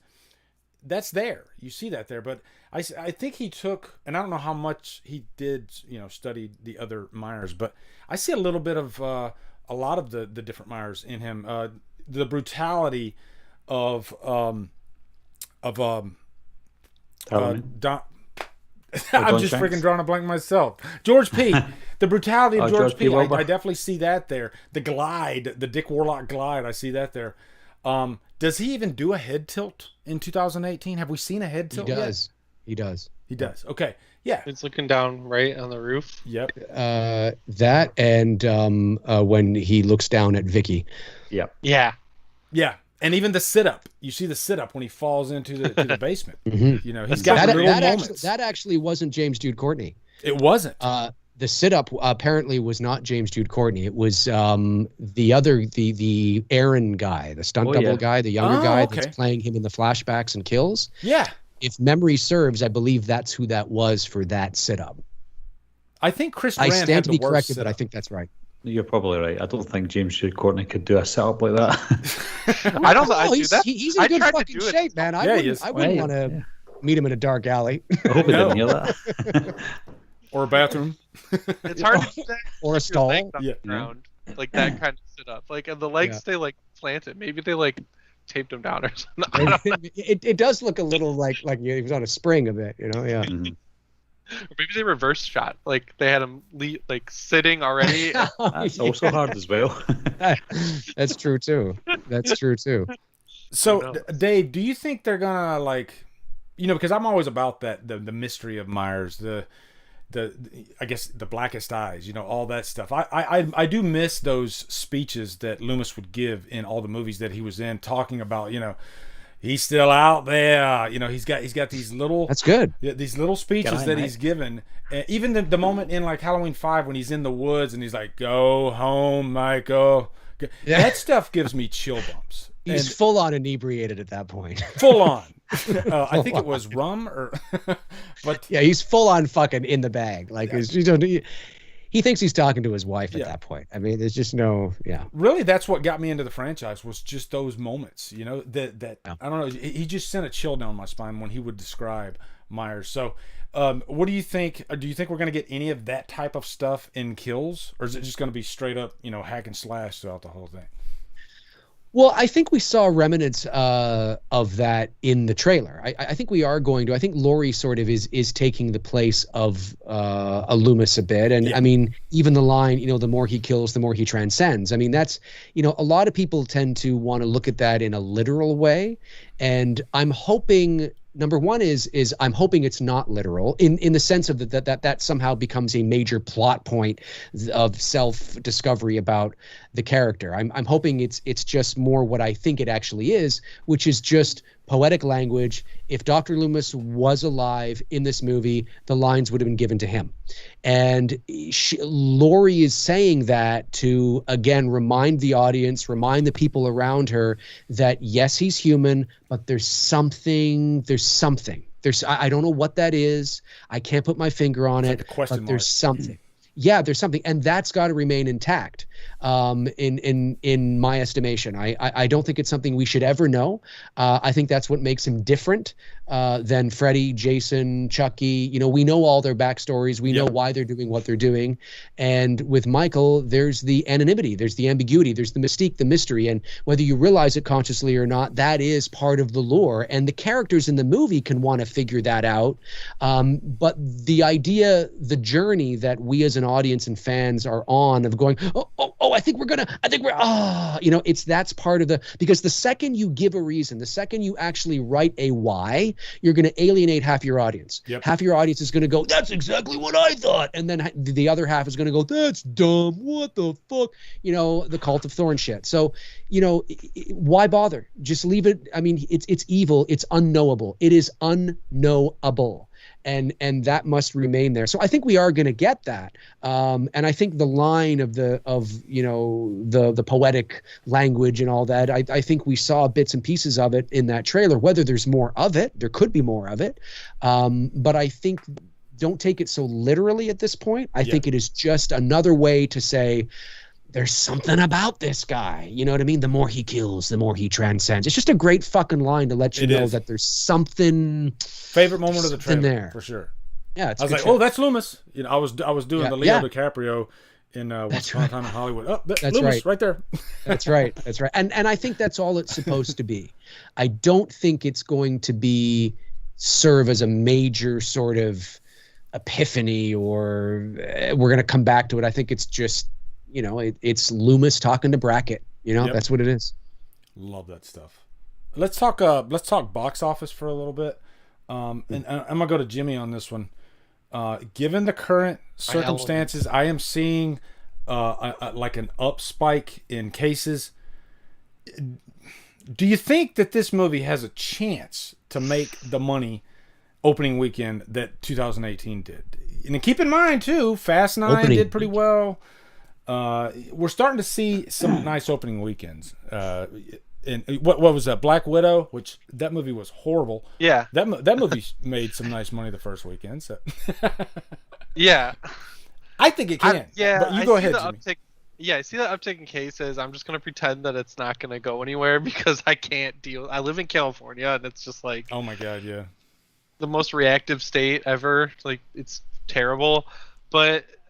I think there's just so much hype built up for it, especially since a lot of, like, the general consensus. I know there's like a small and kind of weirdly growing group of people who just hate 2018, but by most accounts, that was a good Halloween movie that most people enjoyed. So I feel like all those people, you've got them who will be willing to come back, and then you're going to have a bunch of new people who want to see a new horror movie, because as we've seen with the box office, horror movies are doing well, generally speaking. They really are. And this new return to the box office, like A Quiet Place Part 2 did incredible. So I feel like we're good there. I don't know. I feel like it had potential before COVID, right, to make more than 2018. But now I'm not so certain, but I would like it to, just because it seems like this is going to be a bigger event movie. And also, having people like Kyle Richards coming back, she's going to bring people in, right? Like having Anthony Michael Hall. That's another, like, he's not a huge name in the sense of, like, marketability, but he's a big enough name where people know who he is. And they'll be like, oh, Anthony Michael Hall, Kyle Richards, like, all these people are coming back. Jamie Lee Curtis, Judy Greer, like, all these huge names are in this movie now, so that helps. And also, the weird thing is, there's nowhere where this movie can really end up on a streaming service day one, unless Universal really wants to make Peacock like HBO Max, but I don't think that would ever happen. So, yeah, I think I'm like 50-50 right now, but I could easily be pushed into seeing it as, it will make more money opening weekend than 2018. It's just hard to know right now. It sucks. Yeah, and you do bring up a good point with Anthony Michael Hall, Kyle Richards. A lot of people were complaining that the trailer showed too much, and we won't know until we see the movie, but I don't think it did, because we didn't really get to see too many like character dialogue moments in the trailer. Very few. It was more just kind of an action trailer, and that's the stuff. For some reason, that's part of why I love Halloween. I love those dialogue moments where they build the story and they talk about the threat of Myers and just those Haddonfield moments. And I like the dialogue in Halloween movies, so I'm looking forward to seeing these characters communicate with each other. Tommy Doyle and Lindsay Wall. What's the conversation that these two are going to have after what they went through 40 years ago? Interesting stuff like that. So, yeah, I'm really looking forward to both those characters, especially seeing Kyle Richards back. I'll go to you, Barry. We're still talking box office? Yeah, box office. Mm-hmm. Yep. Yeah. The way things are going just now, things are looking up, but some movies are still. It is hard to tell. Usually, you can kind of gauge where a movie's going to go with its popularity and things like that. At the moment, I don't think it's going to get above 76 million. Is that 76 million was the first weekend? That was opening weekend. Yeah. So I don't think. I think it'll make about 65. At this moment in time, I see it making about $65 million opening weekend. That's nothing to sniff at. But I don't. I think if COVID issue goes away and the box office start coming back again, yeah, sure. I think it could potentially make more than $76 million first weekend. You look at Fast and Furious. I know that this is the 9th movie, and it's not really comparable to a horror movie, but the numbers are coming down each Fast and Furious movie. Right. COVID or not, before COVID, the previous one didn't do anywhere near as well as Part 7. Part 7 was 98 million the first weekend. Part 8 was like 70 million first weekend. Part 9, 60 million first weekend. So it's going down. But no, I just don't see it. I think the only chance Kills has of beating any records that 2018 set is if people go back to the cinema as they did 3 years ago. But I'm hopeful. Yeah, good point. What about you, Dave? Yeah, I mean, Jimmy and Barry sort of, said it all. I mean, it made $76 million opening weekend. Total gross worldwide was $255 million, highest grossing slasher in motion picture history. Yep. There's nothing to sneeze at. That's wild. That's crazy. But statistically, and this is, generally speaking, it doesn't mean that there aren't examples where this differs, but generally speaking, sequels don't make much as their predecessors, especially in the horror genre. So that doesn't mean that, there aren't examples where that isn't the case, but generally that is the case. So I think that, statistically it may not have anyway, but, and I just want to say to Jimmy, all those people that hate Halloween are still going to go see it anyway. I mean, they're such hypocrites. That was actually one of my I don't talking fucking points. hate it. I hate it. A piece of shit. Hey, want to go see that movie tonight? Or they're totally going to go see it. They can't not see it. Stop talking about Halloween. And then they'll pay $30 like 2 weeks later to watch it at home. Just to bitch about it more. 100%. They're going to buy it on Blu-ray. I forgot to factor that in also. That Universal's New Deal is still a thing, right? Like, where it can go to streaming or at home PVOD faster. I think so. I think you're right. And so, I mean, is Halloween Kills going to make $76 million? Let's say between box office and PVOD, because let's say we're really nowhere better than we are now in October, or in October than we are now. I mean, the theaters are open, but they're at, a limited capacity. Who knows what's going to happen? Maybe some are going to shut down again. It's October. I mean, in a perfect scenario, let's say there's no pandemic at all. 76 million. Maybe. I mean, it definitely. I think the thing though that is interesting to me is that it's being released in October. That's very important. I mean, Halloween 18 was the first Halloween movie to be released in October since Halloween 5. Yep. It's mind-blowing to think that that's true, but that's true. So, they've got it right in the right spot. It's a horror movie, but it's the general movie-going audience they need to bring in. And it's not us. It's not Halloween fans. It's because we're going to be there day one no matter what. It's not even the hardcore horror fan. They're going to go no matter what. It's the millions of other. I mean, that $255 million is not from Halloween fans. It's not from horror fans. No.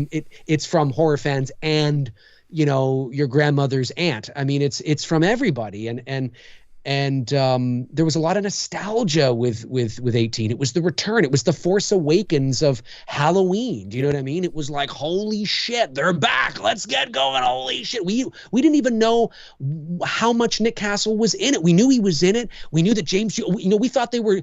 I remember this. We thought that no, Nick Castle's the guy and James Jude's just the stunt guy.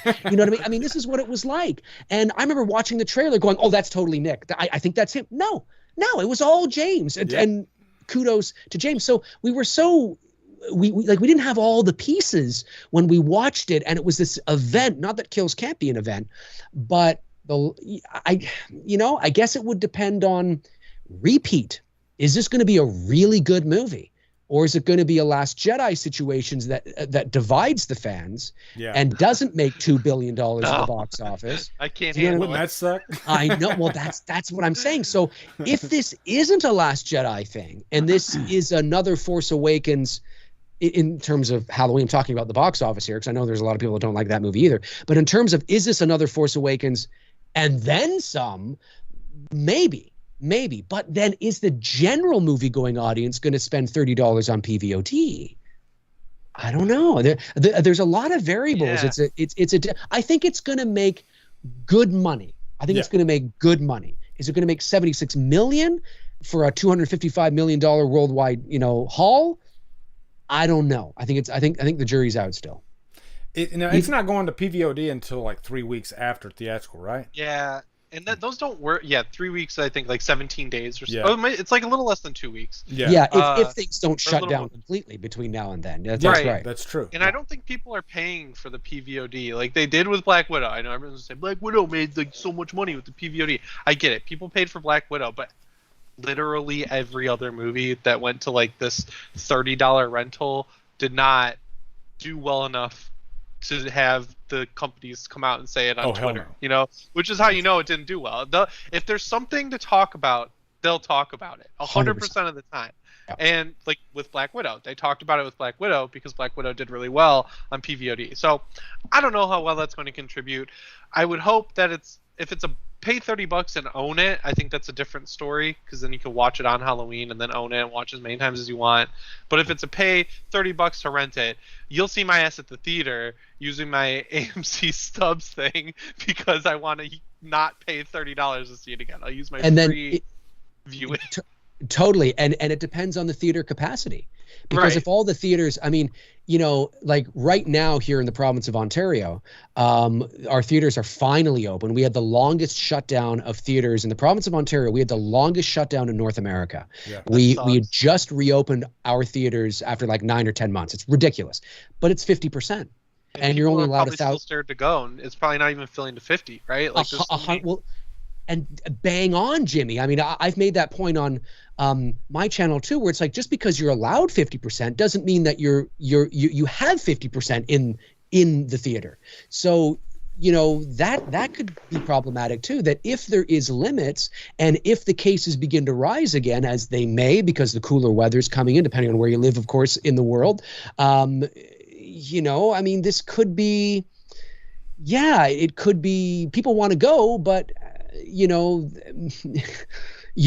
might not be able to make as much simply because there's just not as many people allowed in the theaters for the shows. And then when it gets to POVD, the hardcore fans will buy it, but will the general movie-going audience buy it? Probably not. Even before the pandemic, you had It Chapter 1 that made over $700 million, and the first thing that everyone done was say It Chapter 2 is going to make $1 billion, and everyone's hyping this up to be the first $1 billion horror movie. And I was like, there's no chance it's going to make that. It's not even going to make as much as the first one, and it didn't. And somebody said in the chat there, Taffer, I think it was, and they made a good point, is not only was it not going to make as much, it's also down to word of mouth. Yep. Halloween Kills may not be good, and if it's not going to make anywhere near $255 million. Definitely. At the worldwide box office. So word of mouth is important. If it's amazing and it's better than the original Halloween, there is a chance that not only will it make more, people might go and see it twice in the cinema, and then it'll make more money. So that's a lot of factors. you're bang on, and it doesn't even have to be bad. It just has to be divisive. Yeah. I think, and I'm going to go out on a limb here, but I think Halloween Kills is going to beat Halloween 2018's opening weekend, and for a couple of reasons. When Halloween 2018 first came out, yeah, there was, don't get me wrong, there was a shitload of buzz around Halloween 2018 among the horror community, but nobody, and I mean nobody, thought it was going to make $80 million opening weekend. No. And so what does it do? It makes $80 million. It's the first fresh rating Rotten Tomatoes movie in the franchise since probably the first. And it garnered a lot of new fans because there's like one of my coworkers, he's got a daughter that's 12 years old and she's like obsessed with Halloween 2018 and the franchise now. She'd never watched a Halloween movie before Halloween 2018. So it's grabbed a bunch of new fans. So then fast forward to, I've never seen a marketing campaign for a horror movie like Kills get so much fire. Like on YouTube, anytime we drop an image for it, or especially the trailer, I mean the fever's crazy. You see the views that you guys get for just anything related to Kills. It's insane, and we can talk about the same things over and over. But I feel like there's a fever in the air for. I do movie. all the time. Yeah, exactly. Halloween, I do too. right? We all do. It's called Halloween. Got to get them It's coming views out around right. But I'm Halloween. telling you, like last night, I was like, shit. Jimmy and Dave and Barry are getting these views. I need to do something about this new news on Halloween Ends. You know? Dude, I had when the trailer dropped, I went live. Yeah. And I had nearly 1,100 people watching live. I saw that. And I was like, what the fuck, It's crazy. guys? You fucking, you nerds. No, I'm just kidding. I'm kidding because I'm one of them. So, Yeah, but no, I think it really is. In a perfect world, no COVID, theaters open, I think there is a high probability that it could do, at the very least, Halloween 18 opening weekend numbers. Whether it succeeds to 255, that depends how good it is, and depends on the reception from the audience. If we are in a compromised situation like we are, and like we likely will be just a few months from now, I mean, I don't see this thing suddenly doing a complete 180, then that could have an effect. You know, I mean, it's just the reality. So I can tell you that when things opened up to full capacity here, people just started going. Like, I went and saw Black Widow last weekend after the big drop off, and the theater was full. I was honestly shocked. Like, there was a lot of like little kids, like girls, like kids in the theater. I was like, wow, like parents are taking their kids to see these. I've seen pretty much every movie since things have opened back up. When I saw Kong versus Godzilla, that was pretty full, even though it was half capacity. Like, I saw it at Universal Studios, like the biggest box they got, and it was the half capacity was full. Right. And Quiet Place Part 2 I saw 3 times, and every screening I went to was full. So here at least, people are just like, fuck I it, think in we're like the going big back. cities you're getting full capacity. Where I live in Melbourne, where a lot of the population is baby boomers. Every time I go to the theater, it's like I'm in a different world, because there's like last night I went to the theater with my wife. Me and her were the only ones in the theater seeing Escape Room 2. So I'm kind of out of touch with what the norm is theater-wise. But as far as like restaurants and all that stuff, when I go out, man, I am seeing a lot of places being packed now. People are dying to get out of their houses, which is nice. Yeah. So, let's do some super chats while we got them. Todd Fair just sent $20. Just thank you, big thank you to Todd. Appreciate that, man. Like I said, and all this super chat money, it's going to Jay's family. George Hellman, he says Kills in IMAX is going to look fantastic, especially that opener. Are you guys going to see it in IMAX if it comes to IMAX? Can I just jump in and say that I actually don't think it's going to IMAX anymore? Yeah, I don't either. I agree. They took it off all the marketing. They took IMAX. I did a video on this. Actually, shortly after the trailer dropped, because I didn't notice this when I first watched it, as I'm sure maybe we all didn't, because we're all just kind of drooling at the spectacle of the trailer. Yeah. And then somebody actually reached out to me and brought it to my attention. And I looked at it and I said, "Ooh, you're right. That is not there." And it was there on the teaser they dropped last year, the very short one where, kill it, let it burn. It was See It in IMAX was there. I saw that and too. Yeah, and Universal usually promotes the shit out of their IMAX stuff. So I suspect that either the deal fell through, or because of the delay, or also Something's I coming think out, right? that's what I was just going to say. What's likely happened is because everything had to shift at this very moment. Bond is coming out the week before, Yeah. and Dune is coming out the week after. So Those will be taking up Dolby, IMAX, and AMC Prime all the way down the board. I mean, Halloween Kills sits right in the middle between Bond and Dune, and it's like, good luck, or as they say in that Taken movie, good luck. You know what I mean? It's like it ain't gonna happen. I mean, it's so I do not think you will see Halloween Kills in IMAX, unfortunately, but that doesn't mean that you won't see it in a like an AVX like a theater or theater. Yeah, like something where there's a kind of that theater that's in between regular and IMAX. But listen, at the end of the day, I mean, you're going to be in a theater, even if it's a regular theater. I'm fine with that. Yeah, it's got a 30-foot screen, stadium style seating, great surround sound. You're going to be sitting there 5 seconds after that movie begins. You're not going to give a fuck. No.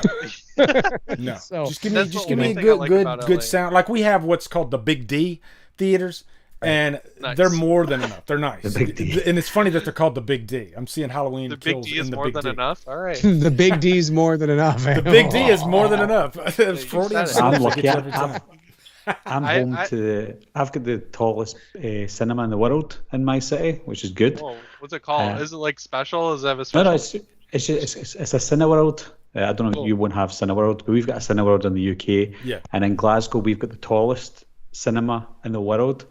So I'll go and see it on what's called the super screen. So it's it's almost the size of an IMAX anyway, the screen that we use. So even if it's not an IMAX, I'll get to see it on the super screen, which is good.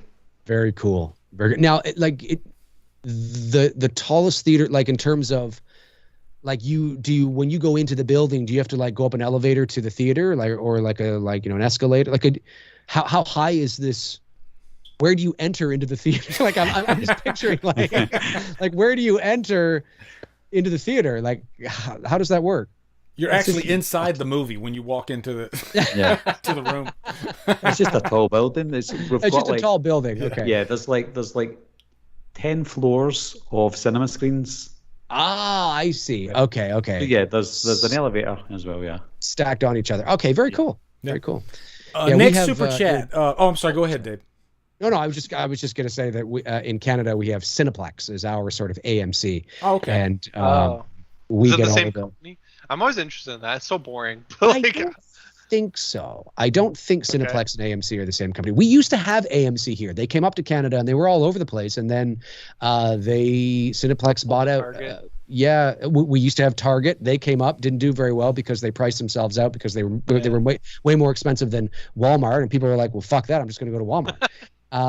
So Target's kind of shot themselves in the foot.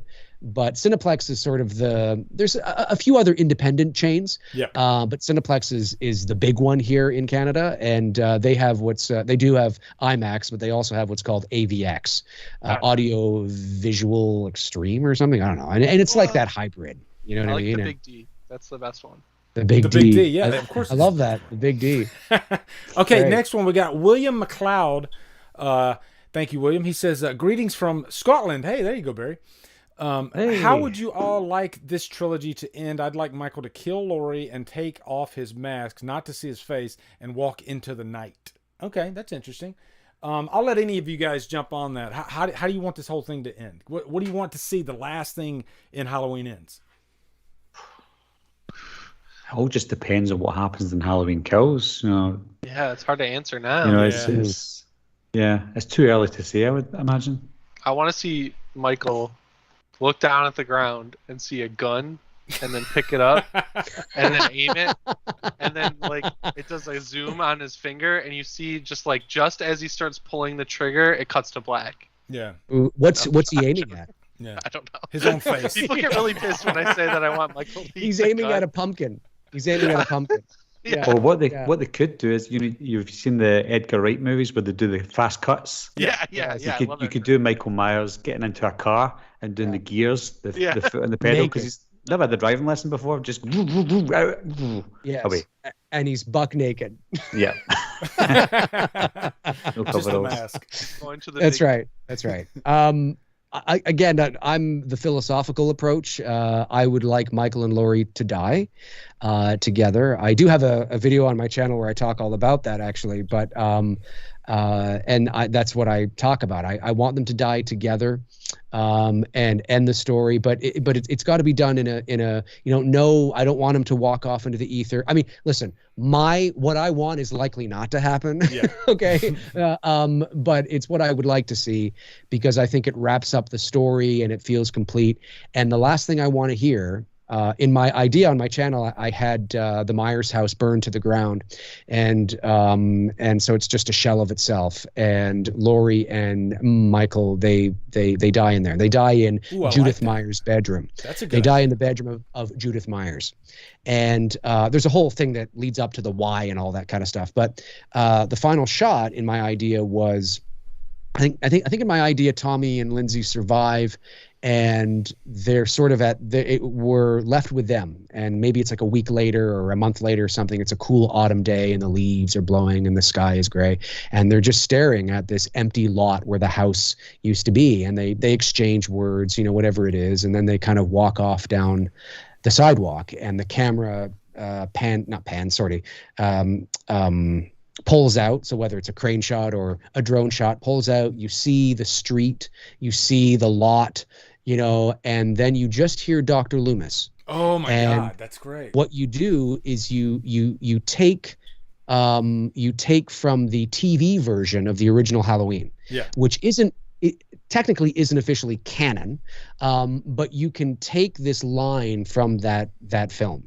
And the line, so we're pulling back, we see it, we see the leaves, maybe hear the wind a little bit, and all we hear is Dr. Loomis say, "You think you fooled them, haven't you, Michael? But not me." And then you just cut to black and you roll the credits, and that's it. Now, that's not to be taken literally, like Michael is literally alive under the foundation or something, going, "Help me, somebody help me." It's symbolic. It's symbolism, right? It's that's cinematic language. Those are the layers that, for the audience, it plants the seed of doubt in the audience's mind, where you could interpret it literally and think to yourself, "Oh my God, is he really alive? Is he not?" or whatever. But he's not. But it's the symbol of evil will always live on, right? You know what I mean? The evil, whatever the evil was, it will live on. There will always be another Michael somewhere, just as there always will be another Charles Manson. There's always going to be another, Dahmer or whatever. You know what I mean? But it's that philosophical note that, it feels complete. It feels mature to me anyway. I mean, I know it's my idea, but I'm just saying that, I think it's great. And to take it with a grain of salt, of course. But that's what I like about coming up with those ideas, is that and listen, if it's not that idea exactly, maybe you take that and you evolve it and you nurture it and massage it and make it something even better. But that's sort of the foundation that I would like to see, because it's not the cliche of him just walking off, or him not there, or his eyes opening, or him coming out of a closet. It really ends it on a nice, mature kind of philosophical note that leaves the audience going, And then at the end credits, when the credits roll and we get to the very end of the credits, there's no breathing. Oh, that's nice. There's no breathing. Nice. See, I like the idea, kind of borrowing from your idea there, but maybe taking, shooting from the ground with the camera, and day is turning into night. And as the camera starts panning up, you hear, "I met this 6-year-old child with this blank, pale, emotionless face and the blackest eye," and just bring it all up. And then once he says the devil's eyes, the screen turns to black. It's night. And then love it. That would be great. I think that would be awesome. Love it. Like, what I love about your idea, again, it's like that. We're in the same ballpark. You know what I mean? It's that, and that's what I mean. Like, if it's not exactly my idea, or if it's not exactly your idea, it's in that wheelhouse, like something like that gives the closure to the story, closure to the series as we know it. And it feels mature, whatever it is, something like that. Yeah. It ends on the boogeyman. David Gordon Green is also really good at endings. Like, just so everyone knows, like, I just rewatched Vice Principals and Eastbound and Down. Yeah, and those are like I love those shows. They're great. They're hilarious comedy shows that you would never expect to have like good heartfelt endings that make you give a shit. But then the ending for Eastbound and Down is like, damn, it's like funny, but it's also a little sorrowful. Like, he knows how to evoke, as Dave would say, mood and atmosphere in his ending. So I feel like we don't have much to worry about from a writing standpoint. They just gotta let him do what he wants, because every time I see this guy open his mouth and start talking about Michael, I'm like, he fucking gets it. Like, when he talks about, he was talking about in that, I think it was the Total Film thing, or it might have been another interview where he was like, yeah, the one thing that I don't want to do is add motivation to Michael, or like make it feel like he's a character. He's just like, oh, okay, he cool. Gets it. He's like, the only thing that I don't want to fuck with is Michael. He's like, I can fuck with the world, I can fuck with the characters, I can make everything around him whatever I want, but he's got to stay the constant. Yep. That's the vibe of what he was saying. That's not nowhere near a direct quote. You never make a joke out of your killer, especially Michael Myers. You know, that's my biggest problem with Resurrection. I hate that they made a joke out of Myers. Yeah, Jimmy's bang on. That was a quote in the Total Film magazine, and I made a joke. I made a tweet about this, and of course, there's always somebody out there that it just goes right over their head. But I made the joke where I said, where should I send my invoice? And I'm joking, obviously, because what he said sounds exactly like what I preach on my channel all the time. It was music to my ears, and he's talking about the mystique, and he's talking about, ambiguity and not revealing the motive and all that kind of stuff. And I was like, yeah, that's, now whether that's executed, whether the studio allows, because we have to remember too that David Gordon Green, there may be a ton of shit that David Gordon Green wants to do, that they just don't allow him to do. And I mean, even in the Total Film article, he talks about the trailer and he says, yeah, that was a battle. You know what I mean? So, there may be some moments, even going back to that closet scene in 18, maybe if we sat down with him and had a beer or something, he'd be like, oh fuck guys, you know what I wanted to do? You know what I mean? Like, who knows for that dude? Like, he's just such a private dude. Like, he has no social media, he barely does any interviews, he just puts his stuff out and then takes a step back, and it's like, that's the kind of director you want. That's awesome. Becoming disenfranchised with creators and actors alike who run their fucking mouth all the time, because it makes it harder to watch what they're in and not see the actor, or like see the director and like worry about their motivations. It's just nice to have a director like that who's all about the craft and making a good movie and letting, I almost said the free market decide, letting the audience decide, and then not making it about him. I just think that's why he's like perfect for Halloween. It's like not about him. Yeah, well said. Okay, next super chat. Dino's reviews. He says sending as much positive vibes to Jay and the family. Great idea for the super chats, guys. Excited for the stream, especially with all the news over the last few days. Thanks, Dino. Next one, Joe Medeiros, and he says positive thoughts and prayers for Jay and his family during his tough time. Thanks, guys. Morn Clody says it is finally here, and what's everyone's choice of drink? I had a Monster. So, yeah. Urine. No. Dr. Pepper. There you go. Nick Castle's favorite. A beer. This is a beer from Michigan. It's called Oberon. It's my favorite beer. This is the last can I can get of the season. It's a summer beer, and I'm really sad. Cool. I'm out. It sucks.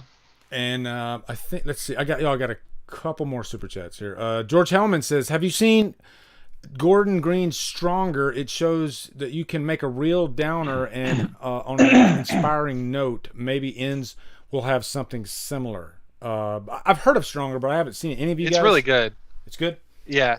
It's really sad. It'll make you really sad, but it's good. Yeah, I like David Gordon Green. I watched Pineapple Express again recently. And he's one of those directors. He's great with comedy, but you could see other elements in that movie aside from like action, violence. There's some crazy shit in Pineapple Express. So, yeah, I think he was a good pick to do Halloween for sure. Yeah. Next one, Brett Goodwill Hunting. He says, thanks for an awesome stream, Lee, Dave, Wolfman, and Jimmy. Great job, Beth, Chris, and Destiny for modding. Here's a donation for Jay's fam. Yeah, thank you, mods, man. Like, I see it right now, with the bend over asshole there. Just taking care of the Same guy. chat, and I swear you guys are so awesome. I really appreciate it. Next one's Rob Thetoff. He says, guys, you think David Gordon Green let the cat out of the bag too soon about ends? That's a good question. Do you guys think he should have let that be known at this point, that it takes place a few years later? It may have been a slip of the tongue. I Yeah. don't know, but yeah, it could, maybe. I don't know. Does it really matter, right? Like, Yeah, I agree. We'll find out. I think people get caught up, fans get caught up in a lot of stuff that really they don't care about. They don't, think about. And I don't say that in a disrespectful way. There's just a lot of things that they're thinking about that the fans get caught up in a lot of the real, The minutia. Yes, exactly. And David Gordon Green was just like saying that Halloween Ends, takes place 4 years later or a few years later, excuse me, was the exact wording. He's not thinking, well, I shouldn't say that because there are all these people in the Halloween community that are analyzing the fact that this movie takes place all in one. He's not thinking about that. He's just shooting from the hip. Say to him, it's not a big deal. It's us that are going to go, oh, interesting. a video to make. That's right. Oh, And I don't think he's going to get a change the video. story that much, because they already have a script for Ends. They're shooting in January, so maybe it's just a couple little things that they're going to change just to adjust for the timeline. But I'm still thinking when I go see Ends, it's probably 90% the movie that they envisioned anyway. So I think that's a good point. I think there's probably stuff they could have just carried over. Yeah. You know what I mean? It maybe change the location, change maybe the character, but the sequence of events might remain the same. I mean, there might be some polishing that they would have to do, but It's the same creative team regardless, right? Yeah. Like, if they want to make decisions, like, haven't they earned that thus far? Yeah. Right? Like, I feel like 2018, monumental expectations, not only met by me, but exceeded in a lot of ways. Like, whatever. They know what they're doing. I'm going to trust the filmmaker and not get up in arms about a movie that's over a year away right now. Let's worry about kills, cease the guaranteed leaks that'll come out of them filming Ends, and then we'll worry about that. yeah, at the end of the day, it's a success. So yes. they've Gives earned us that a right. reason to get back together and talk, so that's good. Next super chat, Jeffrey Brooks. He says, my favorite horror YouTube channels all in one stream. This needs to happen more often. Yeah, I mean, I was going to say this at the end, but maybe after Kills comes out and we process it a little bit, we can all get back together with WWAM, because I definitely want to hear their thoughts and everything. And Sure. I'd love to do that with you guys. So Yeah. Yeah. Don Harrison says, so hyped to finally see this movie, and God bless Jay and family. Halloween love. And I think I got one more here that just came in. Morbid Matsky says, no doubt DGG will give us the ending we crave. Really missing the Wham boys tonight. Thoughts and prayers to Jay and his family.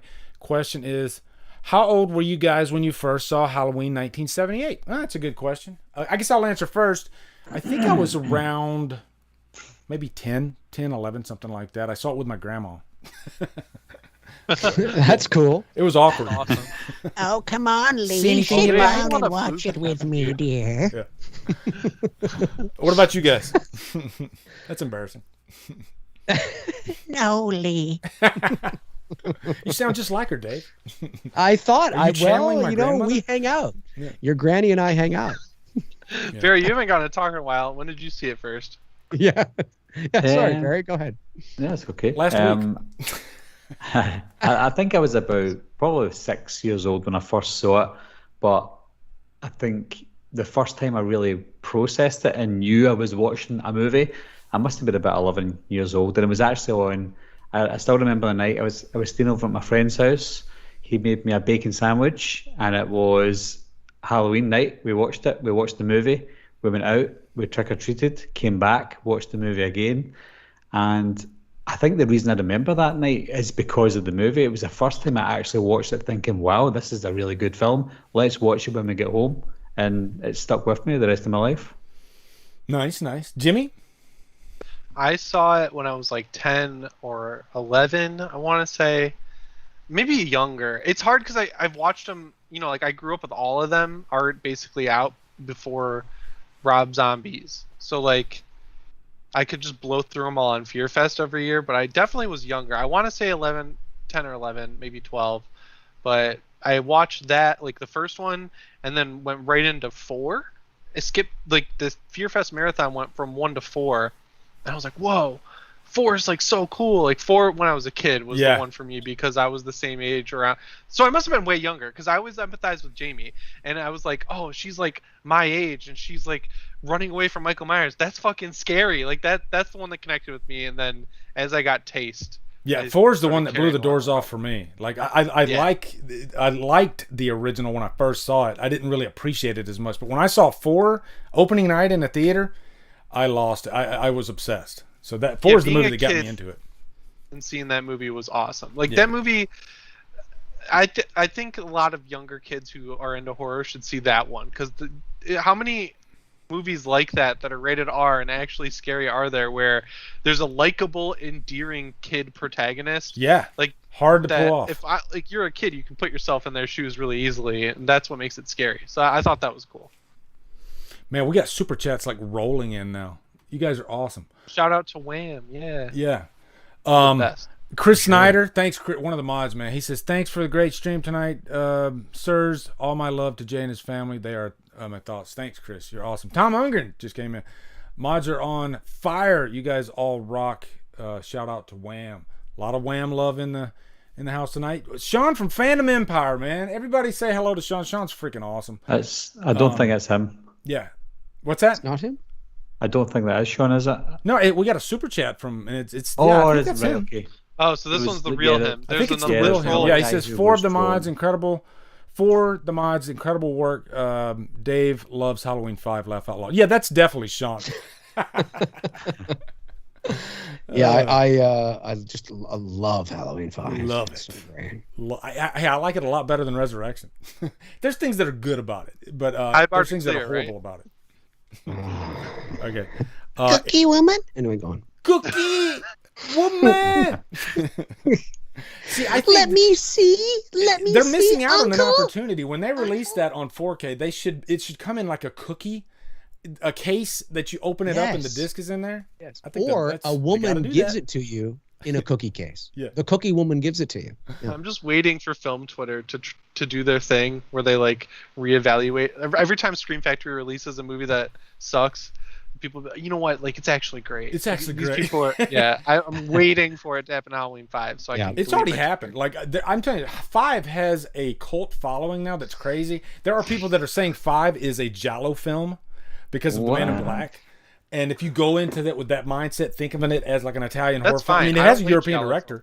So you kind of see it from a different light. So Whatever people need to do to make them sleep. Whatever you got to do, man. Whatever you got to do, man. Whatever Just gets do you it. there. Yeah, that's right.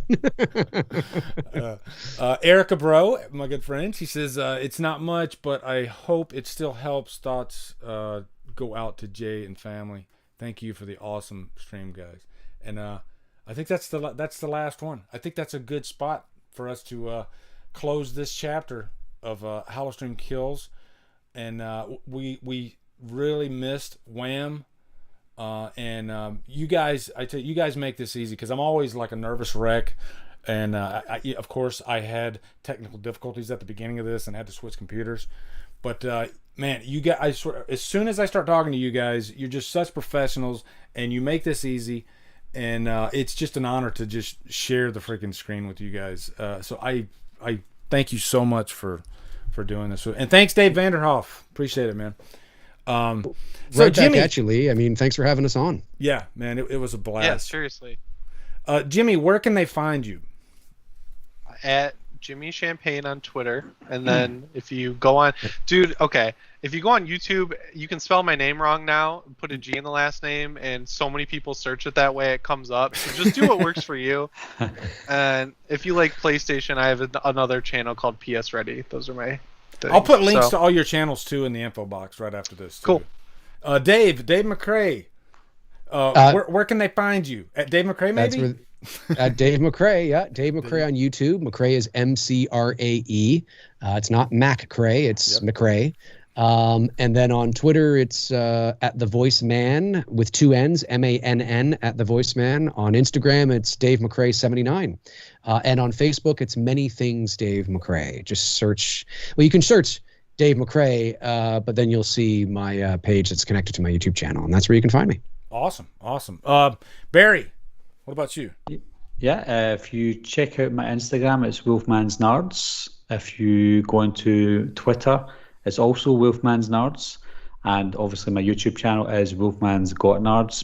But obviously ever since the Wolfman's Got Nards documentary has come out, we're kind of competing with each other for top spot on help YouTube. this one win.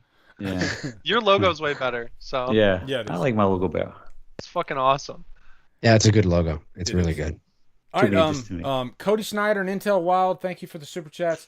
Thank you everybody for joining in. Look for HallowStream Kills 4, I guess we could call it, after the release of the movie. And every time I do these with these guys, it's such a blast. So, We've got to call it HallowStream Kills 4, The Return of Mike and Jay. yes, Oh, I shit. love That's it. a great That is title. perfect. That Man, is write that down. perfect. Yeah, Thank you, Don Harrison. I'll just say really quick. I like these streams a lot because before that, I didn't really talk to any of these guys, and I was like, man, I felt like I was the loner Halloween guy. And then after these streams, I was like, oh, I am part of the group. So Yep. I'm glad that we do them. Yeah, Definitely me are. too, for sure. Yeah, same here.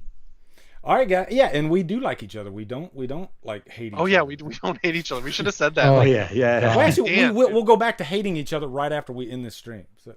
Yes, right, yes, someone make a exactly. dig about so who has a source that they can act cool about. Let's go. Come on, Yeah, bring it out. That's Fuck right. you That's guys. right. Oh my God, there is no drama, folks. As much as you would want there to be, Yep. there's no drama. No drama here. All right, guys. Everybody.